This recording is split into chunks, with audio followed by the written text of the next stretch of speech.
আসসালামু আলাইকুম রহমতুল্লাহ। আশা করি তোমরা সবাই ভালো আছো। তোমরা যারা এবার 2024 সালে নবম শ্রেণী হতে যারা ইতিহাস ও সামাজিক বিজ্ঞানে পরীক্ষা দিবা, তোমাদের ইতিহাস ও সামাজিক বিজ্ঞানে তোমরা আমাকে অনেকে কমেন্ট করছো, ভাইয়া Rajshahi board, Chittagong board, Dhaka board, Sylhet board, Dinajpur board থেকে প্রশ্নপত্র দেওয়ার জন্য। দেখো, তোমাদের উদ্দেশ্য করে বলতেছি, ভিডিওটাকে কন্টিনিউ করতে থাকো। দেখো, ইতিহাস ও সামাজিক বিজ্ঞানের প্রশ্নপত্র তেমন একটা আমরা পাইনি, যার কারণে তোমাদেরকে আলাদাভাবে দিতে পারতেছি না, এবং আমরা বলতে পারতেছি না যে এই প্রশ্নটা পত্রটা একাধিক স্কুলে আসছিল, আমরা নিশ্চিত হয়ে বলতে পারতেছি না। এর আগের ভিডিওতে আমরা যেরকমভাবে তোমাদেরকে নিশ্চিত দিছিলাম। তো দেখো, এই কোশ্চিনটাকে তোমরা যদি অল বোর্ড যদি কমপ্লিট করো, আমি মনে করি তোমরা এখান থেকে অনেকগুলা প্রশ্নপত্র কমন পাবা। এটা হচ্ছে একটা স্কুলেরই প্রশ্ন।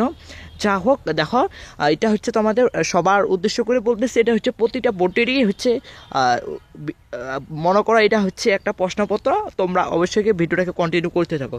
সামাজিক ও ইতিহাস বিজ্ঞান নবম শ্রেণী বহু নির্বাচনী প্রশ্ন তোমাদের এরকমভাবে 15টা থাকবে, 15টারই অ্যান্সার করতে হবে। চলো আমরা সবগুলারই অ্যান্সার এক নজরে দেখে আসি। দেখো, দ্বিতীয় বিশ্বযুদ্ধে অক্ষর শক্তির দেশগুলো কোনটি? অক্ষর দেশগুলো শক্তি হচ্ছে খ নাম্বার অ্যান্সার ব্রিটেন, রাশিয়া হচ্ছে যুক্তরাষ্ট্র। তারপর দ্বিতীয় নাম্বার প্রশ্ন দেখো, দ্বিতীয় বিশ্বযুদ্ধের ফলে ইউরোপে ঘ নাম্বার অ্যান্সার মারতন্ত্রের সংখ্যা বৃদ্ধি পায়। তারপর 3 নম্বর প্রশ্ন দেখো, জাতিসংঘ সনদে মৌলিক নীতি কোনটি? গ নাম্বার অ্যান্সার আন্তর্জাতিক সহযোগিতা বৃদ্ধি করা। তারপর দেখো, 1999 সালে প্রথম কোন কৃত্রিম উপগ্রহ উপেক্ষণ করা হয়? এটা হচ্ছে গ নাম্বার অ্যান্সার। তারপর হচ্ছে 5 নাম্বার দেখো, কারা বাংলা অঞ্চলে নতুন রাজ্য প্রতিষ্ঠার নেতৃত্ব দিয়েছে? ঘ নাম্বার অ্যান্সার বাইরের অঞ্চল থেকে আসা হচ্ছে যোদ্ধারা।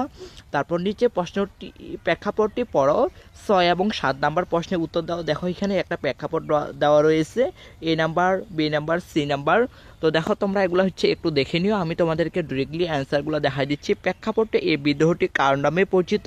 ক নাম্বার অ্যান্সার সিপাহী বিদ্রোহ। তারপর 7 নাম্বার দেখো, প্রেক্ষাপটে বি ও সি উভয় বিদ্রোহী সংঘটিত হওয়ার কারণ কি? এটা হচ্ছে গ নাম্বার অ্যান্সার সাংস্কৃতিক ও বুদ্ধিবৃত্তিক মৌলিক পরিবর্তনের হচ্ছে জন্য। 8 নাম্বার প্রশ্ন, কোনটি বৈষয়িকদের কাজ? এটা হচ্ছে গ নাম্বার অ্যান্সার ব্যবসা করা। চারণ ভূমির বৈশিষ্ট্য কোনটি? এটা হচ্ছে খ নাম্বার অ্যান্সার মানুষের বসবাস করার জন্য ব্যবহার করা হয়। তারপর হচ্ছে 10 নাম্বার দেখো, জনবসতি গড়ে ওঠার পেছনে কোনটি ব্যাপকভাবে প্রভাব বিস্তার হয়? এটা হচ্ছে গ নাম্বার অ্যান্সার প্রতিরক্ষা। তারপরে দেখো, 11 নম্বর প্রশ্নের জন্য একটা উদ্দীপক রয়েছে, চলো আমরা উদ্দীপকটা একটু পড়ে নেই। আয়েশা আপা শ্রেণীকক্ষে শিক্ষার্থীর উদ্দেশ্যে বললেন, জিআইএস এই প্রযুক্তি ব্যবহারের ফলে মানুষের মধ্যে নানা ধরনের দৃষ্টিভঙ্গি গড়ে ওঠা, যা বাস্তবভিত্তিক সমস্যা সমাধানে গুরুত্বপূর্ণ ভূমিকা পালন করে। তো এখন 11 নম্বর প্রশ্নটা দেখো, প্রেক্ষাপটে বর্ণিত দৃষ্টিভঙ্গির কাজ হলো, এটা হচ্ছে মানচিত্র তৈরি, বহন বা হচ্ছে পরিবেশ ব্যবস্থাপনা। আমরা যদি এরপর যদি তোমাদের বাকি যদি প্রশ্নগুলো দেখি, দেখো তোমাদের বাকি প্রশ্নগুলো 12 নম্বর, অন্যান্য অবস্থার পরিবর্তনে রেখে কোন নির্দিষ্ট সময়ে দাম চাহিদা বেড়ে এবং দাম বাড়লে চাহিদা কমে, এই বিধিকে কি বলে? এটা হচ্ছে তোমাদের ক নাম্বার অ্যান্সার চাহিদা বিধি। 13 নম্বর প্রশ্ন, যোগান সূচি এবং যোগান রেখার মধ্যে সম্পর্কের ক্ষেত্রে কোনটি শর্ত নয়? এটা হচ্ছে গ নাম্বার অ্যান্সার যোগান রেখা ঊর্ধ্বগামী এবং যোগান রেখার হচ্ছে ঢাল ধনাত্মক। তারপর 15 নম্বর প্রশ্ন, কর্মীদের বেতন বৈষম্য কমানোর উপায়? এটা হচ্ছে ন্যূনতম মজুরি নীতি। গ নাম্বার অ্যান্সার। 15 নম্বরে দেখো, হাকিম ডকুমেন্টারি পড়ে জানলেন বর্তমানে পূর্ব আফ্রিকাতে গবাদি পশুর চারণভূমি উল্লেখযোগ্য পরিমাপে কমে যাচ্ছে, উক্ত কারণ? এটা হচ্ছে গ নাম্বার অ্যান্সার ভূমি ব্যবহারের হচ্ছে পরিবর্তন। তারপরে দেখো হচ্ছে তোমাদের বি পার্টে যেটা থাকবে হচ্ছে এরপরে এক কথায় উত্তর। এখানে তোমাদের টোটাল 10টা থাকবে, 10টায় হচ্ছে 10 মার্ক। তো এগুলা হচ্ছে একটা থেকে দুইটা শব্দের মূলত হচ্ছে উত্তর হয়ে থাকে। তোমরা যদি প্রশ্নটা দেখো, প্রথম বিশ্বযুদ্ধ কত সালে অনুষ্ঠিত হয়েছে, অর্থাৎ এক কথায় কিন্তু উত্তর। তো আমরা এই যে তোমার এক কথায় উত্তর, এটা হচ্ছে বিপার ধরে নিলাম। এটা আমরা ভিডিওর শেষে তোমাদেরকে সবগুলারই অ্যান্সার দিয়ে দিব। তারপরে তোমাদের যেটা থাকবে হচ্ছে সংক্ষিপ্ত প্রশ্ন। এখানে মূলত হচ্ছে তোমাদের 10টা প্রশ্ন থাকবে, 10টারে তোমাদের টোটাল মার্ক হচ্ছে 20 মার্ক। তো একটাই মার্ক হচ্ছে 2 করে মার্ক। অবশ্যই প্রশ্ন রিলেটেড অ্যান্সার তোমাদেরকে করতে হবে। চলো আমরা 1 নম্বর যদি প্রশ্নটা দেখি, সমাজ বিজ্ঞানী ম্যাক্স ওয়েবার এর সামাজিক অসমতার 2টি কারণ লিখো। তারপর অবশ্যই 2টি কারণ লিখতে হবে। আর তারপর হচ্ছে 3 নাম্বার যদি প্রশ্ন দেখো, ভূমি ব্যবহার পরিবর্তনের বায়োফিজিক্স কারণ কি? অবশ্যই আমাদেরকে একটু ভালো করে লিখতে হবে প্রশ্ন রিলেটেড অ্যান্সার। এরপরে তোমাদের যেটা থাকবে সেটা হচ্ছে রচনামূলক প্রশ্ন। এই রচনামূলক প্রশ্ন তোমাদের 2টা বিভাগ থাকবে, একটা ক বিভাগ আর একটা হচ্ছে খ বিভাগ। ক বিভাগে তোমাদের থাকবে হচ্ছে প্রেক্ষাপট বিহীন, আরেকটা হচ্ছে প্রেক্ষাপট হচ্ছে নির্ভর। তো প্রেক্ষাপট বিহীনের যেটা তোমাদের থাকবে সেটা হচ্ছে টোটাল এখানে 15 মার্ক থাকবে, 5টা প্রশ্ন, একটা প্রশ্নে হচ্ছে তোমাদের 5 মার্ক করে। এখানে তোমাদের 3টা প্রশ্ন অ্যান্সার করতে, এখানে তোমাদের 3টা প্রশ্ন থাকবে। এই 3টা প্রশ্নে তোমাদের হচ্ছে 15 মার্ক, 3টা প্রশ্নের অ্যান্সার করতে হবে। একটা প্রশ্ন তোমাদেরকে হচ্ছে 5 মার্ক করে দেওয়া হবে। তোমরা অবশ্যই এই প্রশ্নগুলো এক পাতার ঊর্ধ্বে লিখবা, এক পাতার নিচে কিন্তু লেখা যাবে না, যেহেতু একটা প্রশ্ন হচ্ছে আমাদের 5 মার্ক করে। দেখো প্রথম নাম্বার প্রশ্ন কি বলছে, জেলা পরিষদের 5টি প্রধান কাজ লিখো।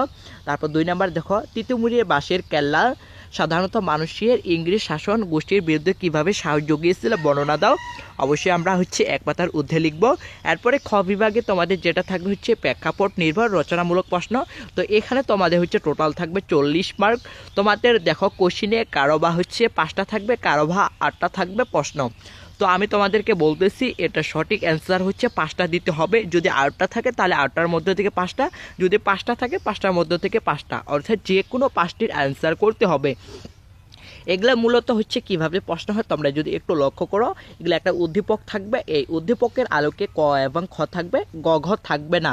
তো একটা প্রশ্ন হচ্ছে তোমাদের 8 মার্ক করে, অর্থাৎ তুমি যদি ক অ্যান্সার করো এটা হচ্ছে 4 মার্ক, খ যদি অ্যান্সার করো 4 মার্ক। অবশ্যই আমাদেরকে 2টা লক্ষ্য রাখতে হবে, 2টা যেহেতু 4 মার্ক আমাদেরকে 2টারই হচ্ছে প্রশ্ন রিলেটেড অ্যান্সার করতে হবে। আমরা যেহেতু ক তার জন্য আমরা অনেকে হয়তো বা ছোটো করে লিখি। দেখো এখানে যেহেতু 4 মার্ক করে রয়েছে, অবশ্যই আমাদেরকে 2টা বড় করে লিখতে হবে, অবশ্যই 1 পাতা করে লিখবা, 2টা হচ্ছে 2 পাতা করে লিখবা। তারপরে দেখো 2 নাম্বার প্রশ্ন, দেখো এখানে একটা উদ্দীপক রয়েছে। তোমাদেরকে যদি আমি এই 2 নাম্বার প্রশ্নে যদি উদ্দীপক এবং সাথে যদি প্রশ্নগুলো একটু দেখাই দিই। দেখো উদ্দীপকের 2 নাম্বার, শাহিন আপা শ্রেণীকক্ষে শিক্ষার্থীদের প্রাচীন বাংলার জনপদ নিয়ে আলোচনা করছিলেন। শিক্ষার্থীদের উদ্দেশ্যে তিনি বললেন, বাংলা অঞ্চলের এক ধরনের জনপদ গড়ে উঠেছিল শুধু বসবাসরত জনগোষ্ঠী থেকে। অন্যদিকে তিনি বর্তমান ভারতের পশ্চিমবঙ্গের ভাগীরথী নদীর উভয় তীরের জনপদ নিয়ে বললেন। আলোচনাকালে তিনি আরও বললেন, বাংলার মেঘনা নদীর পূর্ব তীরে বাংলার দক্ষিণ পূর্বাঞ্চলে জনপদের হচ্ছে কথা। তো এইরকমভাবে তোমাদের হচ্ছে প্রেক্ষাপট আর নির্ভরের হচ্ছে উদ্দীপকগুলো থাকবে এবং এর আলোকে 2টা প্রশ্ন থাকবে। প্রথম প্রশ্ন দেখো, প্রেক্ষাপটে কোন জনপদটি শুধু বসবাসরত জনগোষ্ঠীতে কেন্দ্র করে গড়ে উঠেছিল বর্ণনা করো। অবশ্যই তোমরা 1 পাতা লিখবা, যেহেতু এটা হচ্ছে তোমাদের 4 মার্ক। তারপরে দেখো খ নাম্বার প্রশ্নে, প্রেক্ষাপটে ভাগীরথী নদীর পূর্ববর্তী ও মেঘনা নদীর তীরবর্তী জনপদ দুটির মধ্যে কোনটি জ্ঞান সংস্কৃতি চর্চার প্রধান কেন্দ্র? তুলনামূলকভাবে হচ্ছে বিশ্লেষণ করো। তো এইটাও তোমাদেরকে হবে 1 পাতার ঊর্ধ্বে লিখতে হবে। তো এখন চলা হচ্ছে তোমাদের সবগুলো অ্যান্সার আমরা কম বেশি দেখে নেই। দেখো তোমাদের নৈবেত্তিক যে প্রশ্নগুলো আমরা একটু আগে দেখলাম এমসিকিউগুলো এ পার্টে অর্থাৎ প্রথম পার্টে, সেগুলো সবগুলো এখানে উত্তর দেওয়া রয়েছে। আর এক কথায় উত্তর যেগুলো আমি ভিডিও শেষে দিতে চাইছিলাম সেগুলোর উত্তর দেখে নাও। প্রথম 1 নম্বরে উত্তর হচ্ছে 1914, 2 নম্বরে হচ্ছে আইনস্টাইন, 3 নাম্বার হচ্ছে জমিদারি, 4 নাম্বার হচ্ছে স্টুয়ার্ট, 5 নাম্বারে হচ্ছে জন্মগত বা মৌলিক অধিকার, 6 নাম্বার হচ্ছে FAO, এটা হচ্ছে একটা সংস্থা, 7 নাম্বারে হচ্ছে 1960, 8 নাম্বারে হচ্ছে তিতুমির, 9 নাম্বারে হচ্ছে 1176 বঙ্গাব্দ, 10 নাম্বারে হচ্ছে 3টি। তো এই ছিল তোমাদের হচ্ছে টোটাল অল বোর্ডের হচ্ছে প্রশ্নপত্র বা হচ্ছে প্রশ্নপত্রর প্যাটার্ন টাইপ।